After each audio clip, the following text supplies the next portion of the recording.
But what does this really mean? And why is it so important to our faith? Let's explore the miracle of God becoming man and how it impacts our lives. Disclaimer. This video explores speculative and alternative theories about the life of Jesus, which may differ from traditional Christian beliefs.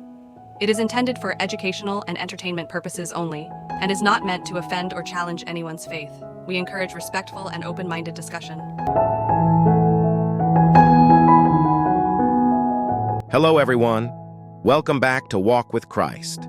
Today, we're diving into one of the most profound truths of Christianity, the incarnation of Jesus. In John 1:14, the Bible tells us that the Word became flesh and dwelt among us. But what does this really mean? And why is it so important to our faith?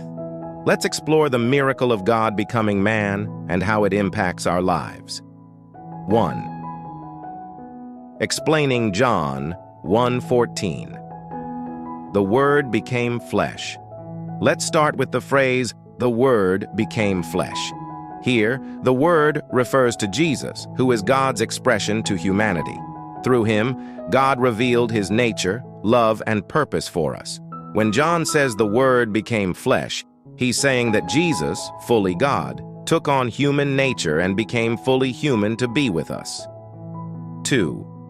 Why did God choose to become human?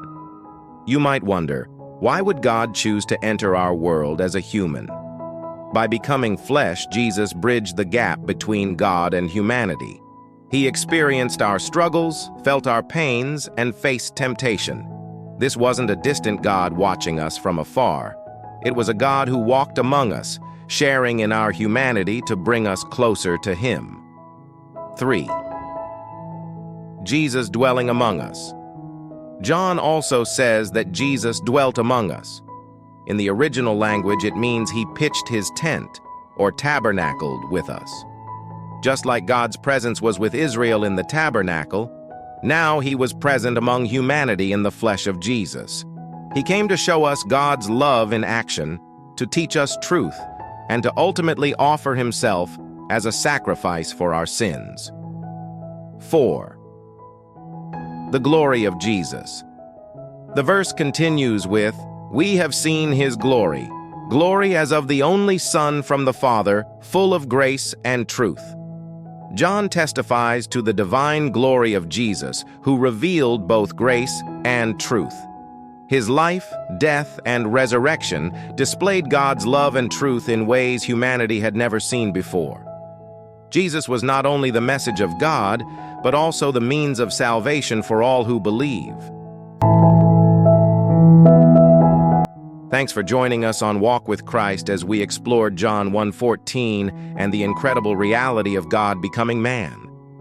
This truth reminds us that God's love is personal, reaching into our lives to bring us closer to him. If this message has encouraged you, don't forget to like, subscribe, and hit the bell so you never miss more faith-filled content. Let's walk together in his grace and remember, he is with us always.